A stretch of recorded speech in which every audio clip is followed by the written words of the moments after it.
Welcome to the Toys for Life complete C6 Corvette cam swap video. Here's a list of the parts I'll be installing. Pause the video if you need to, and now let's get to work. I've got the fenders well protected so they won't accidentally get scratched while I'm working, and I've got a nice bright light focused on the front of the engine so the video should pick up every step nicely so that you can follow along and actually see what I'm doing.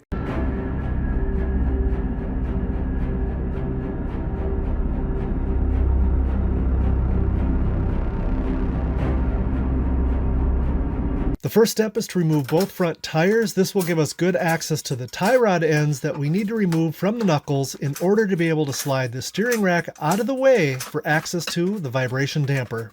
Next, remove the negative battery cable from the battery and set it off to the side. Now I will remove the passenger side engine cover, followed by one of the heat shield fasteners, and then move to the driver's side and do the same. Then remove the air intake heat shield. Now I'll go ahead and remove my stock LS7 air intake assembly. The method is similar for removing the LS2 or the LS3 air intake assembly. Next, let's get the radiator hold down bracket out of the way. It is held in place by 2 screws on each side of the radiator.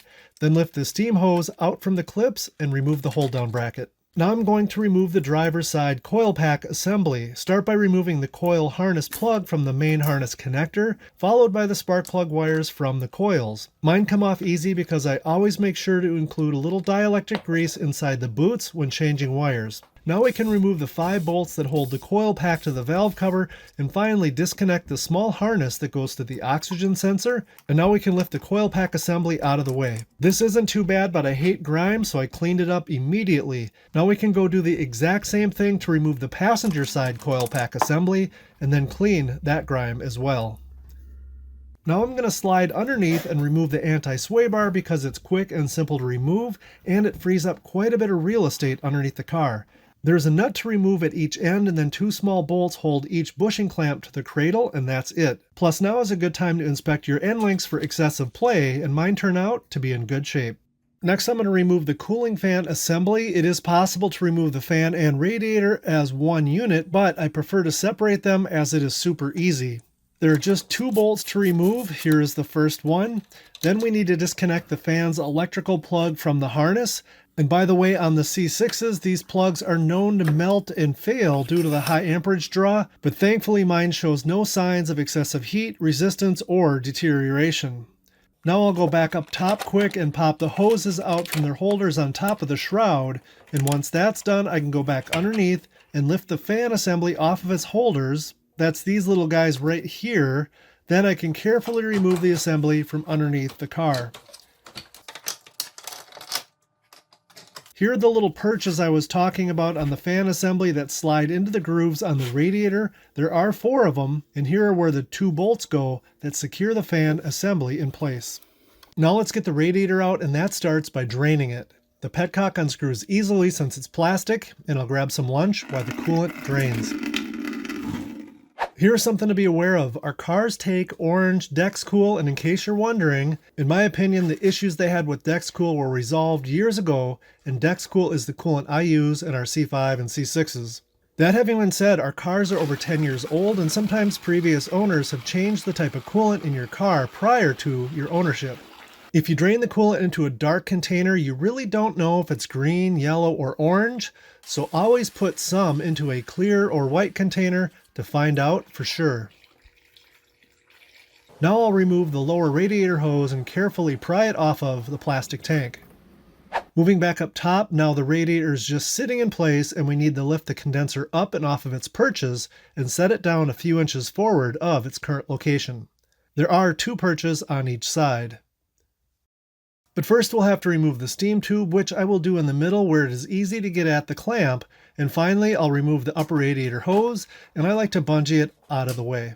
Now we can lift the condenser carefully and set it forward to the radiator, and finally the radiator can be lifted out. My radiator actually looks pretty darn clean, but the condenser definitely has a fair amount of debris lodged in it. This is the best opportunity you will have to thoroughly blow the crud out of your radiator and condenser to help lower those summer coolant temperatures. And in my opinion, you would be a fool not to take advantage of this situation. The best part is it's basically free. Here's a look at the crud that came out of my condenser.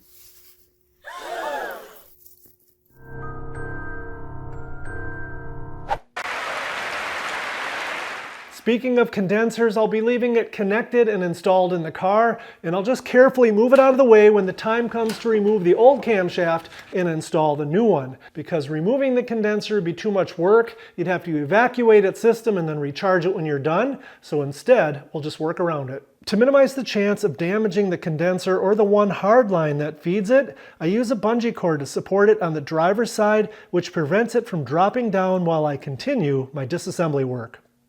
Then I discovered the first unforeseen problem. By removing the radiator, I had uncovered some hidden damage to a wiring harness. This part of the harness crosses right underneath the air intake system, and it's always in close contact with the radiator. The combination of it getting up to 200 degrees every time the car is running has taken its toll on the wiring loom that protects the harness, and as you can see, it is so brittle in this one spot that it actually just crumbles. And here's another spot where it is worn far enough that it has reached down to the copper conductor. If this had come into contact with a source of ground, it likely would have shorted out, blown a fuse, and something in the C6 would have stopped working. Fortunately, I have some loom in stock, and the repair only takes a few minutes. I first made sure to cover the wiring harness in some real underhood electrical tape, then I spliced in a new piece of loom to protect the harness for the next 15 years. It's time to get the steering rack out of the way. The first step is critical. Be sure to lock your steering wheel inside the car because we're going to be disconnecting the steering from the steering rack. And if for any reason the steering wheel was to spin while it's disconnected, that could very easily damage or destroy your steering wheel position sensor, and your C6 won't be happy about it. Your active handling won't work, and it's going to cost you a fair bit of money and quite a bit of time to replace it. So be sure to secure your steering wheel. Now let's get back underneath the C6 and start removing some bolts. Toys for life. One last thing before starting the rack removal is to remove the main serpentine belt. This is super easy, but be sure to get a good look at how the belt moves around the water pump, alternator, power steering pump, and idler and tensioner pulleys. Shoot a quick video of your own or use this one for reference because it can be a bit tricky to find the correct route if you don't do this often. Let's start by removing the ABS pump support bracket. There are 2 bolts that hold it to the cradle and 2 nuts that hold it to the ABS pump. A ratcheting wrench breaks the nuts loose, and then you can usually finish them by hand, and then go ahead and remove the bolts that go into the cradle. Moving up top, the ABS pump will be hanging without the mount, so I like to rig up a support system so the brake lines don't have to do all of the work. Now I can go back underneath and remove the mounting bracket. When the bracket is removed, I put its bolts back where they go so I cannot lose them or mix them up with other bolts for other components.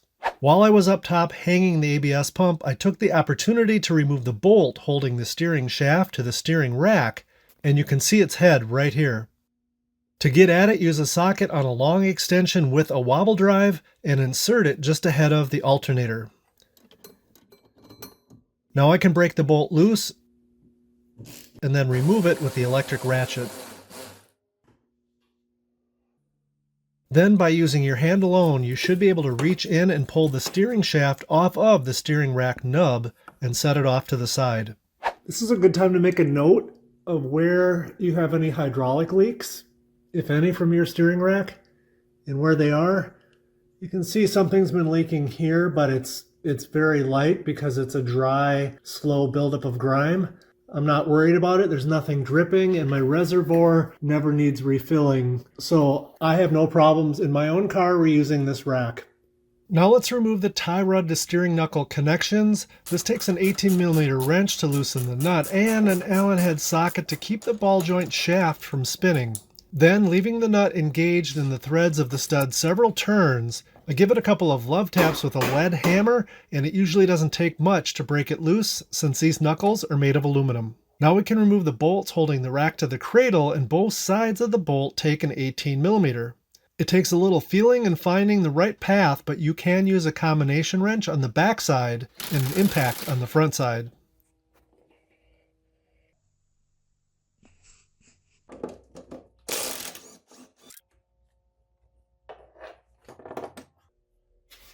Next, I'm going to cut the zip tie holding the power steering line to the rack, and then remove the 2 screws that hold the line to the cradle. To get a little extra clearance for removing the steering rack, I'm going to loosen all 4 of the cradle bolt nuts, moving between each one and loosening each one.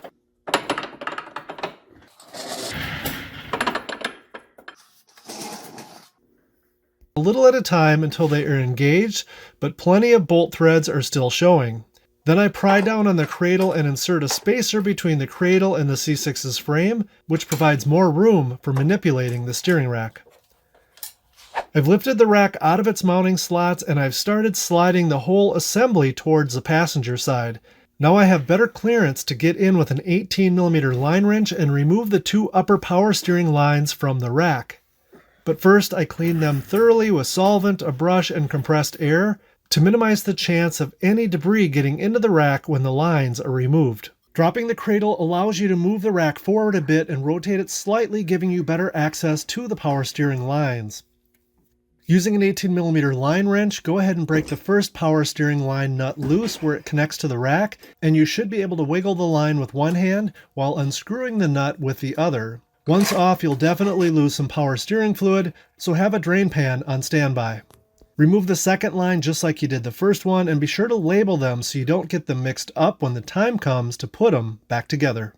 Also be sure to plug both holes in the steering rack to prevent any debris from getting inside.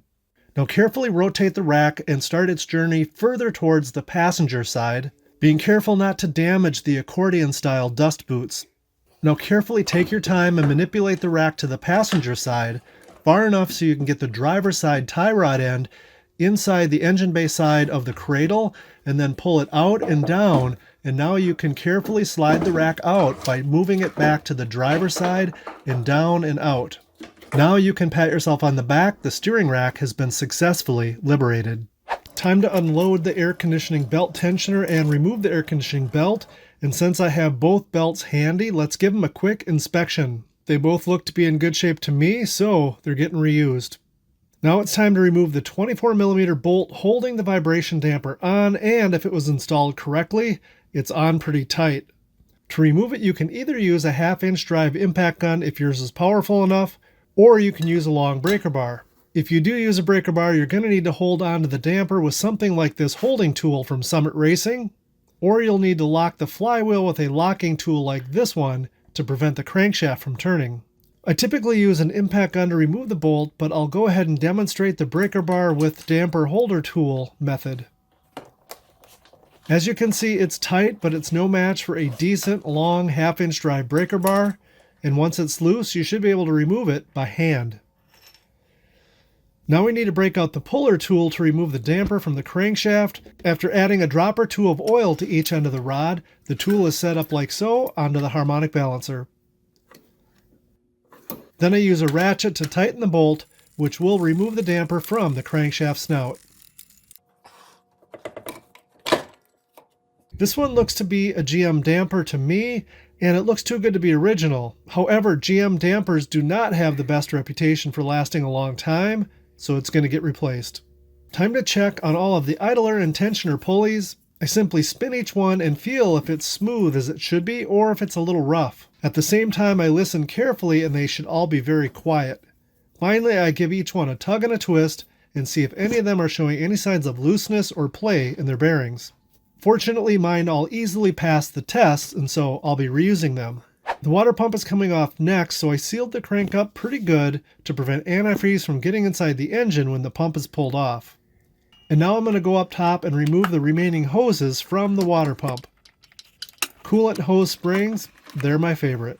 Now I can remove the 6 10mm bolts securing the pump to the engine. There are 3 on the passenger side and 3 on the driver's side. This pump has some good gasket seals, so it takes a little bit of prying before they give in. Now a quick look at the water pump shows me there is no sign of leakage from the seal and the bearings feel smooth, plus it doesn't look original to me, so I'm satisfied and I'm going to be reusing it. Finally, we're at the timing cover, and there are 2 bolts that come up from the oil pan straight up into the cover, and then a series of bolts around the perimeter of the cover holding it to the engine. The AC tensioner pulley is in the way of one of the bolts, so let's zip it off. Back up top, and it's time to remove the 10mm timing cover bolts that are around the perimeter of the cover. I broke them loose by hand, and now I'll use the magic ratchet to get them the rest of the way. To get the 2 bolts that screw in straight up from the front of the oil pan, I broke them loose with a 10mm line wrench first, and now I'll get them the rest of the way with a 10mm ratcheting wrench, and then by hand. This idler pulley is in the way of one of the timing cover bolts, so it has to come out. Now I can remove the bolt behind it, plus one more. Next, I disconnected the plug from the wiring that goes to the cam position sensor, and I'll remove the final bolt holding the cover on. Now the timing cover can finally be removed. Inside the cover tells a story about how this engine has been maintained. This one is very clean, which tells me it likely had regular oil change intervals with quality synthetic oil. By contrast, here's one that hasn't been treated quite as well. Yeah, it's a junkyard motor. Taking a quick peek at the timing chain set, I'm almost positive it's the original with over 100,000 miles on it, so I placed an order for a new Cloy's billet single roller setup, and hopefully that'll be here in a couple of days. My oil pump produces 31 pounds per square inch of oil pressure at idle while hot, so I'm going to reuse it, but I'm replacing both of the timing gears, and in order to remove them, the oil pump has to come off. I broke the 10mm bolt loose that holds the pickup tube on with a 10mm line wrench, and it comes off easily by hand the rest of the way. Just don't drop it into the oil pan. Now it's just a matter of removing the 4 bolts that hold the pump to the block and carefully pulling the oil pump off, making sure not to lose the rubber pickup tube O-ring. We're not reusing the O-ring, but we need it to help identify the correct O-ring to use when putting things back together. The timing chain is loose, and they almost always are, and as mentioned in the last video, a new timing set from Cloy's is on the way, and that'll be installed soon. I popped the timing cover off to confirm that this is a 4-sensor 3-bolt cam, which it is. So now after cleaning it, I'll temporarily slide it back on to keep everything clean and install the old balancer bolt and a couple of washers, so I'll be able to turn the engine over as needed while removing the rocker arms. The oil pump is the heart of the lubrication system, so it is stored away safely in its own special box. I need to rotate the crankshaft while removing the rocker arms, and will need access to the spark plug holes when changing the valve springs, so the next step is to remove the spark plug wires, spark plugs, and valve cover. Again, if you use a dab of dielectric grease whenever you put spark plug wires on, it really does make them easier to remove down the road. Now I can pop off the valve cover, and once again, I'm impressed with how clean things are inside. I can remove all of the rockers except for these 2. As you can see, when I use a straight edge, these valves are partially open, and you don't want to remove rockers under spring pressure, so these 2 will be last. I can go ahead and remove the others at this time, but before I do, you gotta have a plan as to where the parts are gonna go. Everything I remove goes back in the same way, in the same orientation that it came out, so you have to keep it organized. Now I can break the bolts loose for 6 of the 8 rockers and then remove them with the 3/8" drive impact and transfer the parts to the organizer. For the remaining 2 rockers, I'll need to rotate the engine by hand until both of the remaining valves close. Then I can remove them as well and transfer them along with the push rods and the rocker arm stands to the organizer as well, after making sure to make note of the stand's orientation. Now I can remove the crank bolt and remove the timing cover one more time. Then I can remove the timing chain dampener and reinstall the crank bolt with washers so that I can turn the crank until the mark on the bottom of the cam timing gear matches the mark on the top of the crank timing gear. Now I can remove the 3 bolts holding the timing gear to the camshaft and then slide the gear and the chain off together. Next, I'll remove the timing gear from the crankshaft only because I'm replacing it with a new one. These are usually not stuck on too tight, so I'll be using a 2-jaw puller to remove it. If it was stuck on really good, I'd go ahead and use all 3 jaws.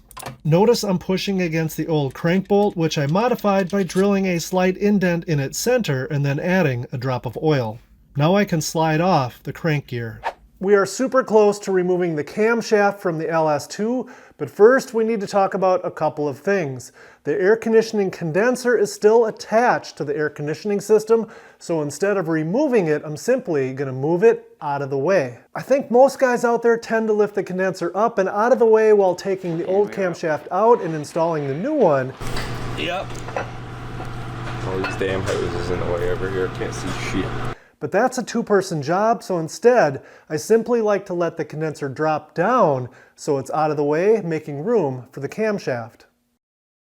Of course, you can use whichever method works best for you. Just be sure not to flex the hard line too much, because if you do, it'll crack. The second thing we need to talk about are the roller lifters. Since I am not planning on removing my cylinder heads, I need to make sure that the roller lifters stay up and in their trays, and that they stay that way during the time that the old camshaft is out and until the new camshaft is installed. In theory, the lifter trays are snug enough around the lifters to hold them up and retain them while the camshaft is out.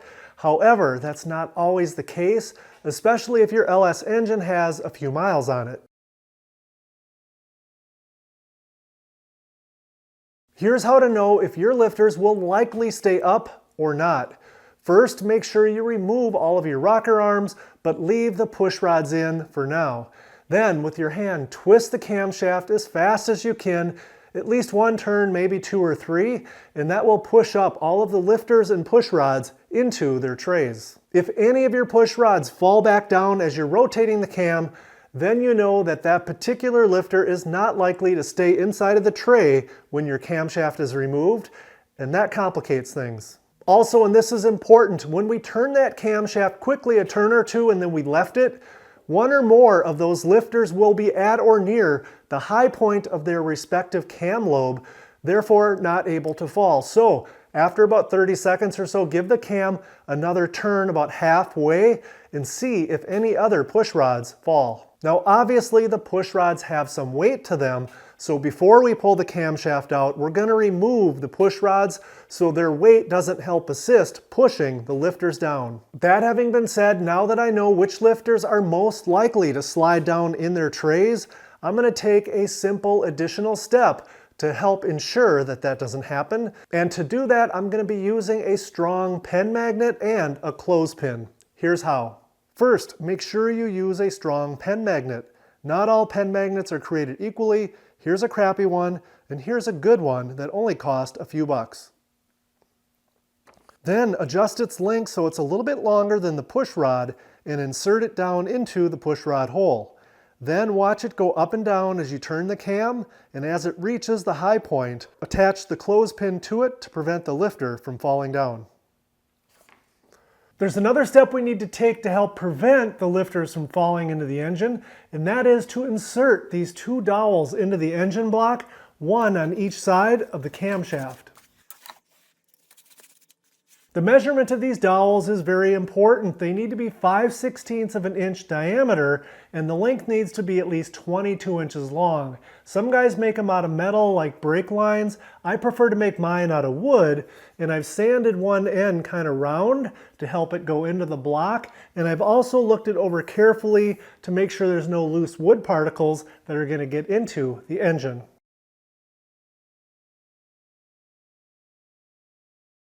When the dowels are inserted into the engine, I believe they intersect the lifters right about here in this recessed area portion of the lifter, which is how the dowels prevent the lifters from falling all the way down in the engine in the event the lifter trays and any magnets you may have installed fail to hold the lifter in the full upright position. If one of your lifters were to partially fall and be caught by one of your wooden dowels while you were removing or installing your camshaft, you would need to take a magnet and insert it through the pushrod hole and attempt to pull that lifter back up before you could resume removing or inserting the new cam.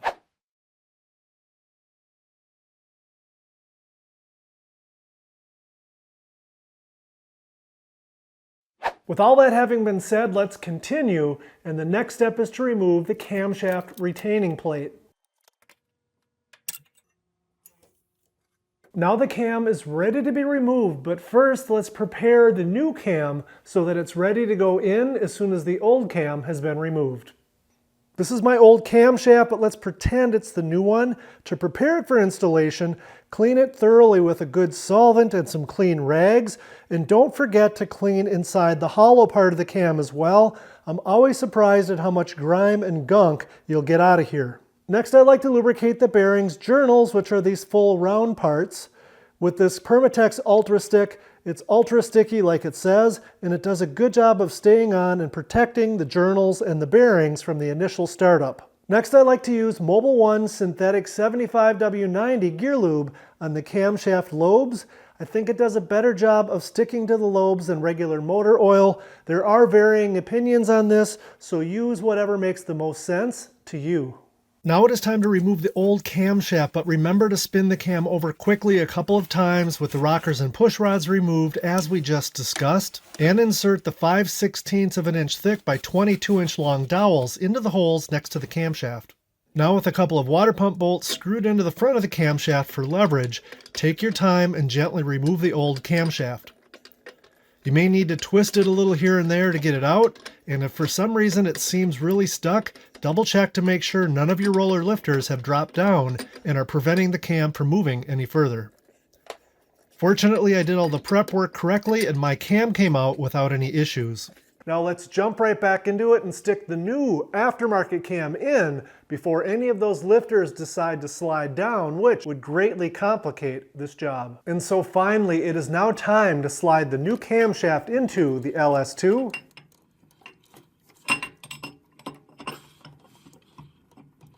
And as I do that, it's important to take your time, be gentle, and you may have to rotate it a little bit here and there as you go along. Once the new cam is in, I give it a couple of turns to make sure it spins freely and very smoothly, which fortunately this one does. Now I can go ahead and reinstall the camshaft retaining plate, which has a built-in seal. Now as you may recall, my LS2 has over 100,000 miles on it, and this seal is actually quite important, so reusing this part is not an option, and so I'll be installing a new quality part. Beware, when buying a new camshaft retaining plate, there's two different versions of this plate that they sell. Version 1 is the one that I have, and it is used with regular hex head bolts, and that's what came off of my LS2, but there's another version that has recesses built into the front of the plate for use with a recessed bolt. So make sure that you buy the correct plate for the bolts that you intend to use. Now I certainly don't want the camshaft retaining bolts to back out down the road, so I'll gladly take the time now to clean each of the bolt holes in the block with a Q-tip that's been dipped in solvent to remove any traces of oil, and then after cleaning each of the bolts as well, I'll go ahead and add a couple of drops of Loctite and then torque each one down to 18 pound-feet of torque. Now let's move on to a super fun part of this job, and that is replacing 16 of these LS2 valve springs and 16 of these worn out valve seals with 16 of these 1219 springs from PAC and 16 of these valve seals from Felpro. And here's a look at the tools I'm going to use to accomplish this task. First up is a hose from a regular compression gauge. Then using a Schrader valve removal tool, I'll remove the Schrader valve so that the air will be able to flow into the cylinder when I screw it into the spark plug hole. And that compressed air in the cylinder is what's going to prevent the valves from dropping while I'm changing out the valve springs. Then I have a valve spring compressor from TrickFlow, a couple of sockets and extensions that every car guy should have, a 14mm stubby wrench, a few screwdrivers to pry and poke with, a pair of vice grips for gently removing the old valve seals, a rubber hammer for breaking the retainers loose, and a strong magnet. Which, by the way, is the same telescoping magnet I used a little bit earlier to help hold up that one lifter that didn't want to stay put. The first step is to screw the compression gauge hose into the spark plug hole of the cylinder that we're going to be working on. Then we hook up the compression gauge hose to a source of compressed air. I'm not sure exactly what the minimum amount would be, but it's probably at least 75 pounds per square inch. Now that I have compressed air holding up the valves, I give them a little love tap with a rubber hammer and a 19mm socket that fits nicely around the retainer. This breaks the retainer loose from sticking and makes it easier to remove the valve springs. Now I can install the base of the TrickFlow valve spring compressor and snug its two bolts down until they're tight. Then I attach the compressor part of the tool, making sure that plenty of threads from the bolt engage into the base. Then I hold the Allen head while turning the nut with a 14mm stubby wrench, which slowly compresses the springs. Once the springs are compressed far enough, you can remove the keepers with a strong pen magnet. If they won't come out on your first try, you may need to compress the springs a little bit further and try again. Once the four keepers are removed, put them in a safe place. If you lose them, your day will take a turn for the worse. Now we can undo the nut to release the spring pressure, and finally the springs and the retainers can be removed. Next, gently grab the valve seals with the pliers and remove them, and immediately install new ones. Generally speaking, the brown ones are for the exhaust valve seals and the blue ones are for the intake valve. Check your instructions to be sure. Now we can grab the pack springs, and making sure we have the correct end up, place the retainer on top of the springs and start the same process of compressing the springs that we did a few minutes ago.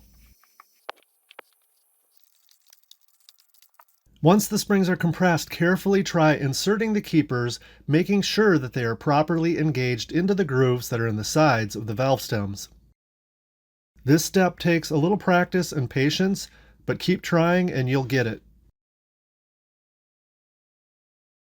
You want the springs compressed far enough but not too much, and you may need to gently pry the top of the spring and retainer a little bit one way or the other to allow the keeper to fall into place.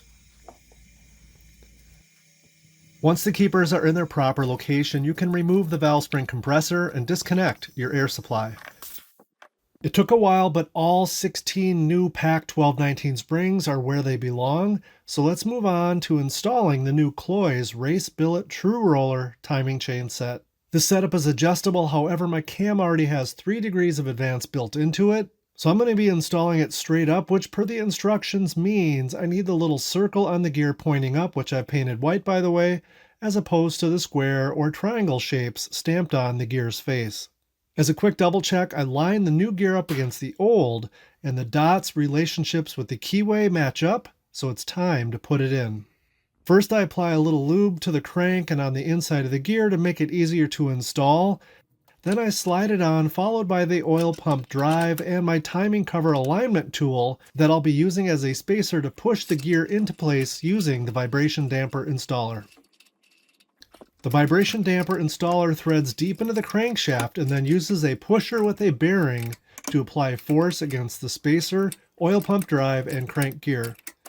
It takes a bit of effort, but use a long wrench and take your time, and slowly but surely it'll press the gear into place, which we can verify by trying to slide a feeler gauge behind the gear.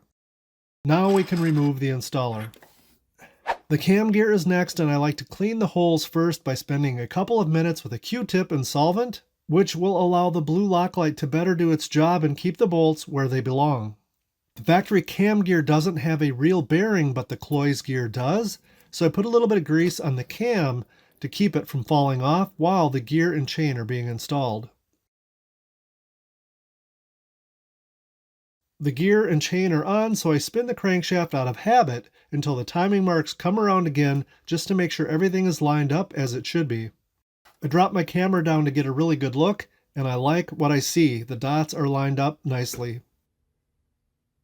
Now it is time to Loctite the cam bolts and torque them down, and if anybody knows why the LS cam needs 26 pound-feet of torque and the 3-bolt LS2 cam magically only needs 18 pound-feet, please let me know in the comments below. Next, the timing chain damper gets bolted in place, and as always I clean the holes and the bolts first and use a little Loctite on the bolts. This new dampener is from Brian Tooley Racing, but interestingly inside is a GM part. Be sure to include the plastic spacers that go between the bolts and the holes in the dampener, and then carefully snug the bolts down, and then finally finish them off with a torque of 18 pound-feet. I must say I'm impressed with how tight this Coil's timing chain is. A lot of times new timing chains can be fairly sloppy, and this one is about as snug as I would want it to be. Now let's get the oil pump back in the C6 and take care of the scary part, which is getting the correct O-ring for your particular oil pump pickup tube and getting it installed correctly into the oil pump housing. To get rid of some of the fear about getting the correct O-ring for my application, I looked it up on several different automotive parts websites, and fortunately they all agreed that Felpro 72401 should fit my application. Now this might be a little bit excessive, but you don't want to mess around with your oil pump pickup tube sucking in air because you've got the wrong O-ring. So to further ensure this is the correct O-ring, I used a pair of calipers to measure the diameter of my oil pickup tube. And then I found a socket in my drawer that's of similar size, and I wrapped a few layers of tape around it until it became the same size as my oil pickup tube. Then about 1/4 of an inch away on the same socket, I wrapped several more rounds of tape to mimic the little nub that's on the pickup tube as well. Once that was done, I installed my O-ring onto my mocked up pickup tube, applied quite a bit of grease, and then I test fit it by shoving it into the oil pump housing body. Unfortunately, I didn't get any video of inserting this into the oil pump body, but it was an exercise that was worth doing because it confirmed beyond a shadow of a doubt that I've got the correct O-ring. It went in there nice and firm and snug, but not overly complicated to get it to seat into the housing. Now it was time to insert the oil pump pickup tube into the housing for real. And since I will be shimming the pump in a few minutes anyway, I'm going to remove the cover to make it easier for the gears to engage the drive on the crankshaft. If you do this, be sure to mark the 2 pieces of the inner pump to make sure they do not change their engagement with each other. Next, slide the pump onto the crankshaft, again making sure the inner pump pieces' relationship with each other stays the same, and while depressing the pickup tube slightly with one finger, insert it straight into the pump.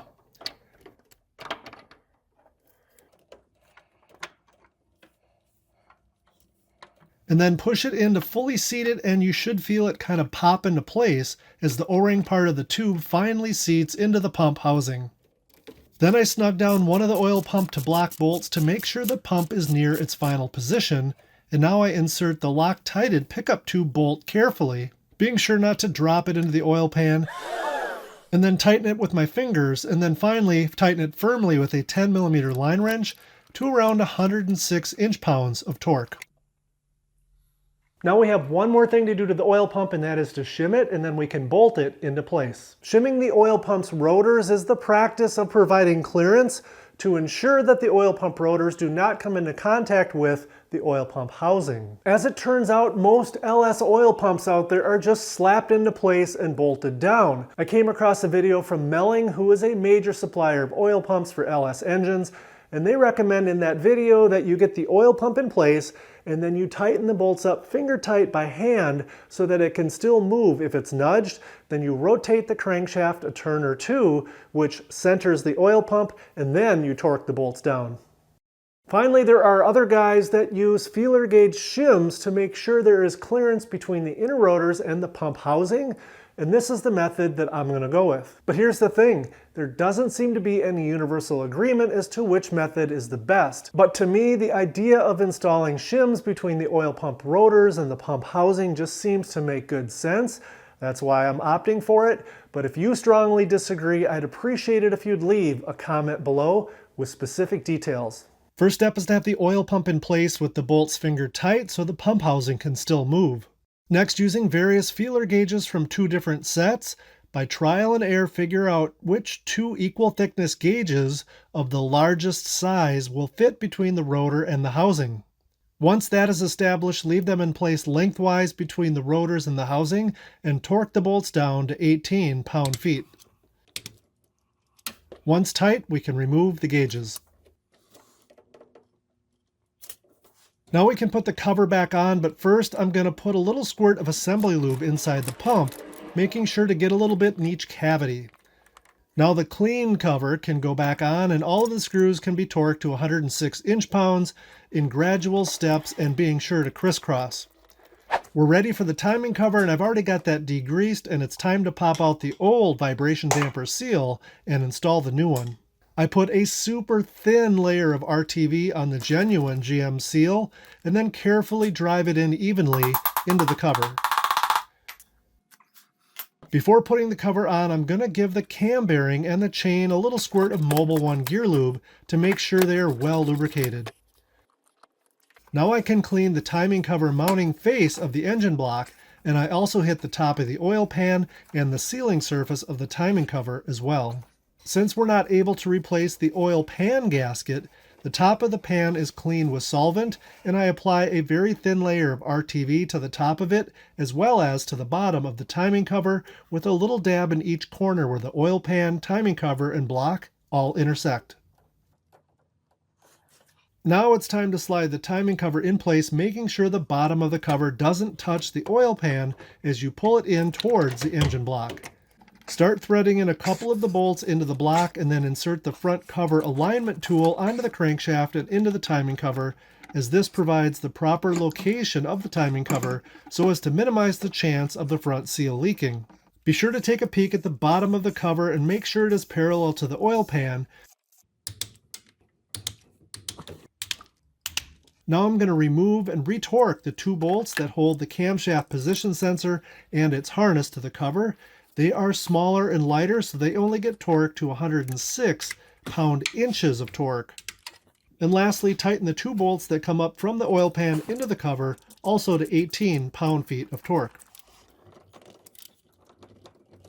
And of course, plug in the camshaft position sensor harness to the main harness. Let's pivot and do the Brian Tooley Racing version 2 rocker trunnion upgrade. The stock rocker's needle bearings are not fully captured, and if a cap happens to pop off, the little bearings have been known to fall out and sometimes cause collateral damage. Here's everything laid out nicely with each trunnion ready for its upgrade.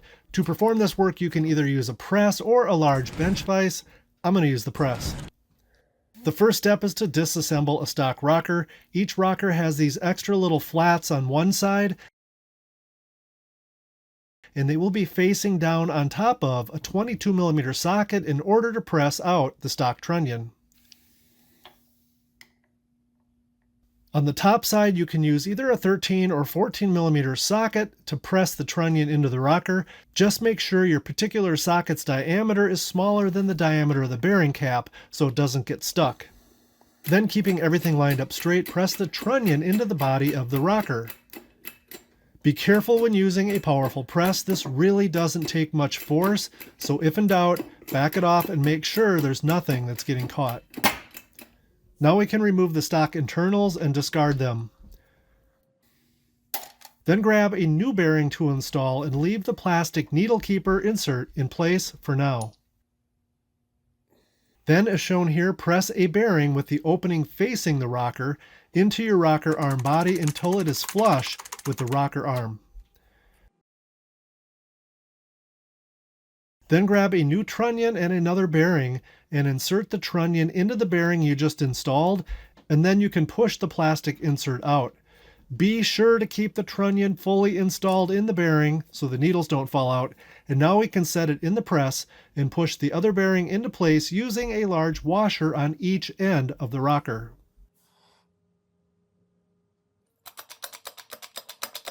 Once you press about halfway, you can release the press and remove the plastic bearing keeper, and then finish pressing the bearing in the rest of the way.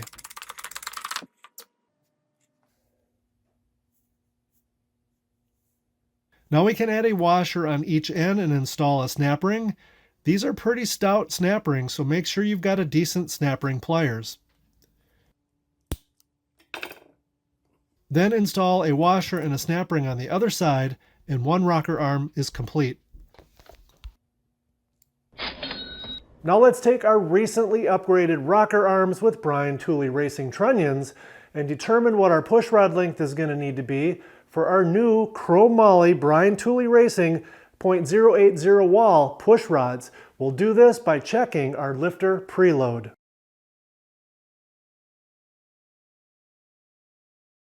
I begin by setting the rocker arm stand in place and snugging down a couple of rockers just hand tight without the pushrods.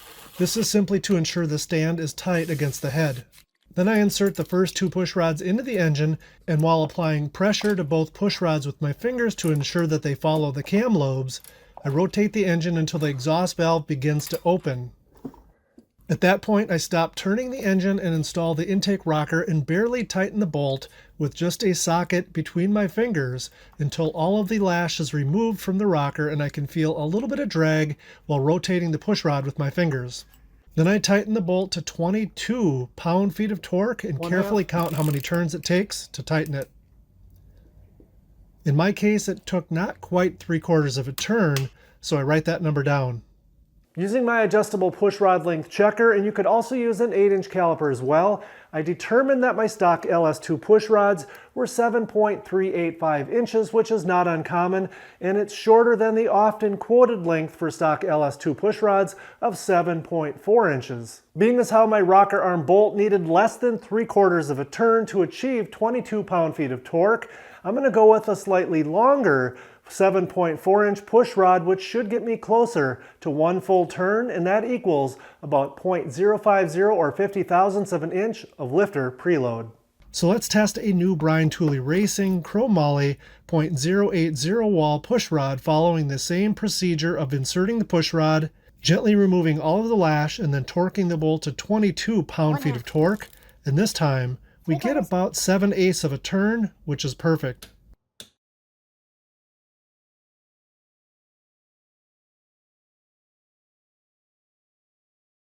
Now let's test an exhaust valve with a stock pushrod.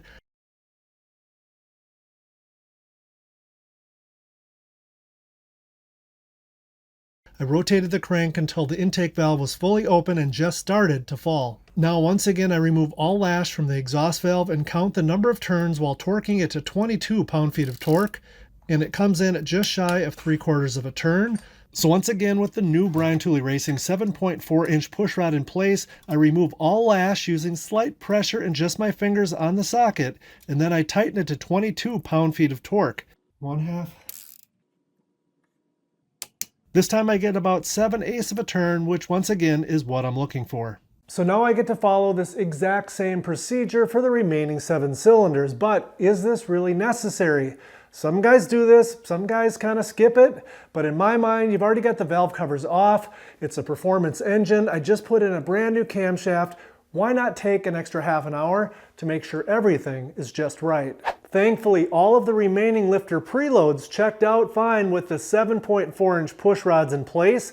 So now I'm going to temporarily set the valve covers onto the engine to keep out any debris. Let's install the water pump. I've already taken a couple of minutes to clean the gasket surfaces on both the pump and the block, and even though the gaskets do not require any RTV sealant, I smear a very thin layer on the water pump side anyway to act as a glue, so hopefully the gaskets stay in place until I can get a couple of bolts started. Next, I remove the wadded up paper towels I inserted into the block to prevent anything from accidentally falling inside. And now it's time to carefully line up the water pump for installation without knocking any of the gaskets loose and get the bolts started. Now I can use the electric wrench to snug them down, followed by 2 passes with the torque wrench. With the first pass I go to 11 pound-feet, and with the second pass I bring it to 22 pound-feet. And let's pivot to installing the vibration damper, or is it harmonic balancer? For this task, I will be using a 24mm socket, a torque wrench capable of 250 pound-feet of torque, a brand new GM vibration damper bolt, a vibration damper holding tool, or alternatively you can use this tool that bolts in place of the starter to lock the flywheel while you're tightening the bolt, a vibration damper installer, and of course the new vibration damper that's inside of this box. The PowerBond Premium Replacement Damper has a long reputation on the forums as being significantly better than stock, and I've been running this same damper on the supercharged C5 for about 7 years with no issues. So with that in mind, the C6 is getting one as well. One thing to note is that the stock GM dampers use a friction shim behind the damper, and this part is not required for the PowerBond, so keep that in mind. The first step is to remove the alignment tool that I still have in place from aligning the timing cover. Then behind the scenes, I've carefully heated the damper in our kitchen oven to about 130 degrees to make it a bit easier to slide on. Now I quickly set the new damper in place, and then using a vibration damper installer tool, I thread it deeply into the crankshaft, and now I can safely pull the damper onto the crankshaft about 90% of the way or so. Never ever try to install the vibration damper using the stock bolt. I checked and the damper is not quite far enough on, so I've installed the holding tool, and I give it a few more turns to get it to where the crank snout is only recessed inside the damper by about 1/4 inch or so. Now I can use the old bolt to fully seat the damper onto the crankshaft by torquing it down to 240 pound-feet. 240 pound-feet is no joke, so I use a 2-foot long torque wrench to make it easier, and you may want to do so as well. Unless, of course, you're this guy. Now I can zip off the old bolt, and to do that quickly, I use my mid-range DeWalt 1/2-inch impact gun, which is absolutely perfect for this and for lug nuts as well. If you're going to be pinning your vibration dampener to the crankshaft, now would be the ideal time to do that. For those that are not familiar with it, pinning the dampener to the crankshaft is the practice of drilling a hole between the dampener and the crankshaft, and then a pin is inserted into that hole, and this helps provide additional assurance that the dampener will not spin on the crankshaft, which is especially important for engines that'll be going into performance applications. I'm making the choice to not pin my dampener to the crankshaft at this time, and I've got a very specific reason for it. This is a project vehicle for the channel, and there is an extremely good chance that in the next year, I'll be pulling the dampener back off the crankshaft to perform additional modifications. So for now, I will be taking a small risk, and I'll be running with the GM engineered press fit, and I'll go back and pin the dampener to the crankshaft in the near future. Next step is to grab a new GM vibration damper bolt, and I put a little grease on the shoulder of the bolt to reduce friction while tightening, and several drops of blue Loctite on the threads to help keep it from backing out. I have used ARP bolts as well, but I prefer the GM bolt because I like its torque to yield design for this purpose, as I feel it provides a better stretch, and if that is true, then it should be less likely to ever come loose. Now the new bolt is torqued down to a very light and easy 37 pound-feet of torque, and it is critical not to go over 37 pound-feet of torque at this time, so be careful and get this correct. Now the bolt head is marked carefully, and the final step is to rotate it another 140 degrees to accurately stretch the bolt the proper amount. This does take quite a bit of force, so use at least a 2-foot long breaker bar here. Here is the bolt head in its final position, which is pretty close to being right on the money. Now let's tackle something easy and reinstall the AC belt tensioner, which I torqued down to 18 pound-feet, followed by the idler pulley, which I hit with 37 pound-feet of torque, and now, of course, it makes sense to slide the AC belt on while we're down here. The rack is going in next, but it is a little grimy, so I'm going to spend a few minutes with some degreaser, a brush, and a few rags to make it a little more presentable. Now I can start the super fun part of installing the steering rack back into the C6. I did take a quick look at the video footage from part 2 where I removed the rack to refresh my memory a bit as to the routing of the rack through the wires and hoses, and that is helpful, but I'm not going to lie, I always feel like the racks, they kick and they scream a little bit while they're being put back in, so make sure you do this part when you're feeling patient and energetic, and sometimes saying a few swear words may not help, but it might make you feel better. Make sure you stop short of getting the rack 100% ready to bolt up to the cradle, as it is much easier to screw the 2 power steering hoses back into the rack with it sitting about 6 inches or so towards the passenger side, and rotate it just a bit to allow access to be able to tighten the hose ends with a line wrench. Done this way, you can get the 18mm line wrench on the fittings and your hand in there to tighten them from the wheel well side. Now we can slide the rack back towards the driver's side and into its mounts, and it may take a little poking and prying, and when it's all lined up, I insert the 2 bolts that hold the rack to the cradle and torque them to 74 pound-feet. Now I can tighten the 2 small bolts that hold one of the power steering lines to the cradle and zip tie the other one to the rack, which I don't recall as being factory. However, it's how I found mine when I took it apart, and it seemed to work just fine. Next, I'm going to toss the main serpentine belt on, as it might just be a little bit easier to do from underneath since the radiator and fan are still out of the way. If you get confused, just Google C6 belt diagram and an image will pop up that'll make it crystal clear. The EBCM support bracket is next. I slide it in from up high and work my way down. Then I tighten the 2 EBCM nuts up first that are up high. Then I insert the 2 bolts that hold the bracket to the cradle and torque them down to only 20 pound-feet.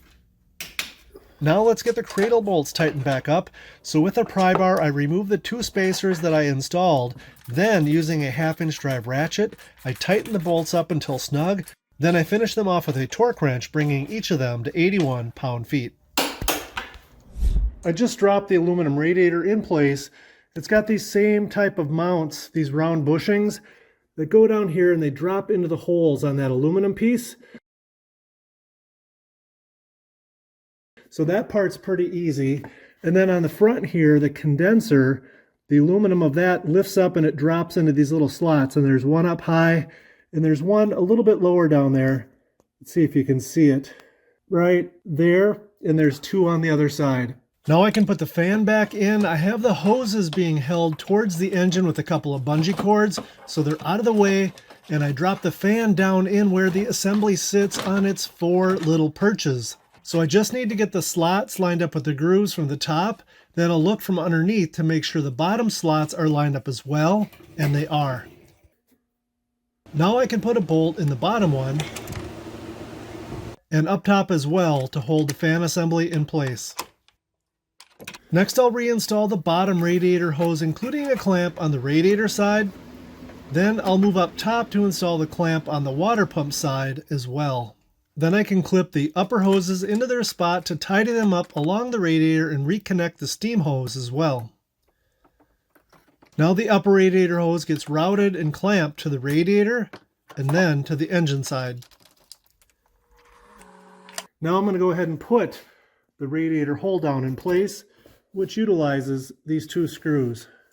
It's pretty straightforward. Just make sure it's sitting flat over the radiator so the bolts don't have to tug very hard on the plastic when tightening it to the frame rails.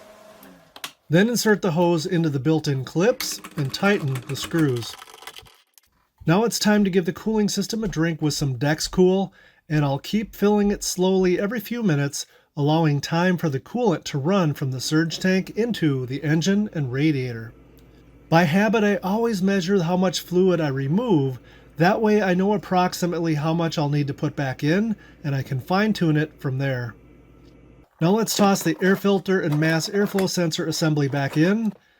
I've done this about 1,000,000 times, making a series of videos while testing the stock LS2 air intake assembly, and when I did the conversion to the factory LS7 air intake. So yours will likely look different than mine. I'm going to pre-oil my push rods next, but before I do, I'm curious about the difference in weight between a stock push rod and a Brian Tooley Racing .080 wall chrome moly push rod.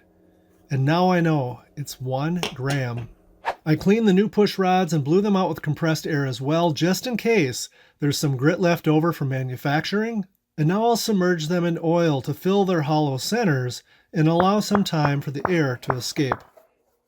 Now let's install the rocker arms. You can't compress a liquid like oil, so as a precaution against damaging the heads, I remove the excess oil with a Q-tip from all of the blind holes that the rocker arm bolts screw into. You don't have to remove all of the oil from the holes, just the vast majority of it. Next, I screw each of the rocker arm bolts in just a few threads to guard against any oil spilling into the holes as I insert the oil-soaked push rods.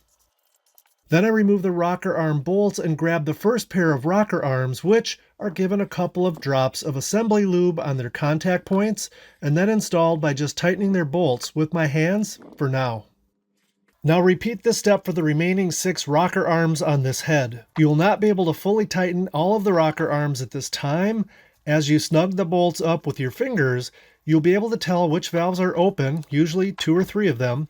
All of these are down except for that one and that one, so we can tighten all the others. And we'll skip these for now and continue to snug up all of the valves that are fully closed or very close to fully closed. Once they are snugged down, I torque them to 22 pound-feet. Now using a socket on the alternator pulley, I rotate the engine just enough to close the valves that we skipped because they were open. Now we can tighten those down as well and torque them to 22 pound-feet. Then I give the rocker arm trunnion bearings a little shot of lubrication and install the valve covers. Make sure the gaskets are fully seated as you install the cover, and then tighten the bolts to 106 pound-inches. Next, I repeat this exact process on the driver's side, and once that is done, the coil packs can be installed. I'm going to put the spark plugs in next. I won't show you that because you know how to do it, but do use a little bit of anti-seize because we've got aluminum heads and you don't want them getting stuck. Just a little bit is all it takes. And then secondly, I just want to show you, I use a rubber hose over the end. That helps me get it in, and then when I'm done screwing it in, I can just pull the rubber hose off. Followed by the spark plug wires.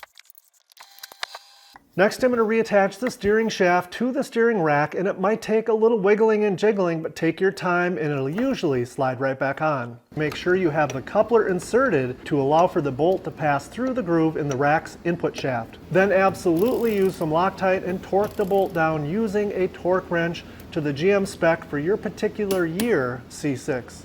Now let's reattach the tie rod ends to the knuckles. I like to clean the ball joint and the hole first, then we need to follow a 3-step process. For my 2006 C6, first the nut is torqued down to exactly 15 pound-feet. Then, holding the stud, rotate the nut an additional 160 degrees, and finally check it with a torque wrench set to 32 pound-feet, and it shouldn't move at all before clicking. We lost some power steering fluid while the steering rack was out, but no worries. It was probably a little old anyway, and some fresh fluid will be good for it. A lot of guys skip this step, but I think it's a few minutes that's well worth the time to fill up the oil pump and the oil passages with oil. So I'll be following this simple and inexpensive method as demonstrated by Melling oil pumps. Remove the oil galley plug on the left lower front corner of the block. Using a 3/8 ID by 2 foot long length of fuel hose, screw it into the threaded hole in the block about 1.5 inches where you remove the plug. Place a funnel over the hose and pour 8 ounces of your engine oil slowly into the funnel. As you can see, I've installed a clear cover on the pump for demonstration purposes so you can see the oil in the pump. Wait about 3 minutes and then unscrew and remove the hose. Replace the gallery plug and tighten. From up top, you can reach down behind the alternator and remove the oil plug and then insert the rubber hose into the engine block. Then go ahead and pour about 8 ounces of oil into the funnel and hold it there, and it's going to take a few minutes for all of that oil to get down through the nooks and crannies, fill up the oil pump and its passages, and inside the oil passages of the block. Once the oil is no longer visible in the bottom of the funnel, give it about 30 seconds for the rest of that oil to drain through the tube, and then quickly remove the hose and reinstall the oil plug. I check the oil and the coolant one last time, and then I check the belt drive area to make sure there's nothing in the path that could potentially get caught. Then I reconnected the battery, and finally, I removed the device that I used to lock the steering wheel in place. I'm about to fire it up and see if it'll even start and idle, and while I'm doing that, I've got HP Tuner Scanner running in the background so I can see what the car's computer is seeing. I'll be watching the oil pressure to make sure it rises immediately upon starting, and I'll keep a close eye on the engine temperature since we drained and refilled the cooling system. And now, the moment of truth.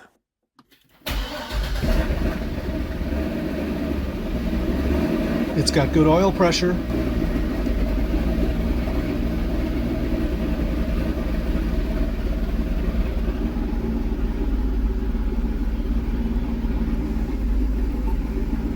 Doesn't look like the mass airflow sensor is registering, so I think I'm going to shut it off and investigate.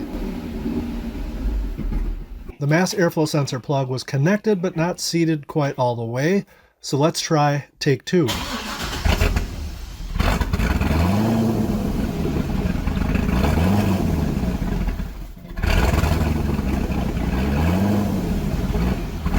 The mass airflow sensor is working now, but as the computer tries to idle down to around the stock 650 RPMs, she is not happy. I could probably drive it to a tuner if I had to, but I'll be tuning this myself, so let's make some quick changes to the tune that should help it idle much better.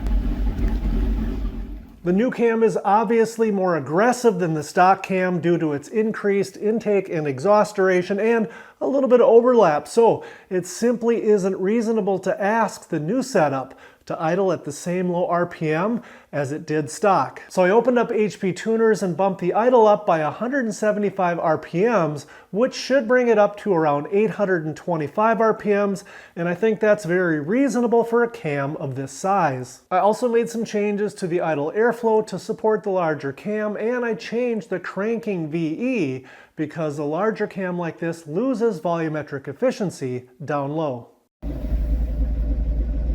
That made a world of difference, and it's idling much better. The fueling is not so far off, but keep in mind that's mainly because the computer is in blended mode and it's relying heavily on the mass airflow sensor right now, and behind the scenes virtual volumetric efficiency is off by a lot. Let's see how it sounds from outside.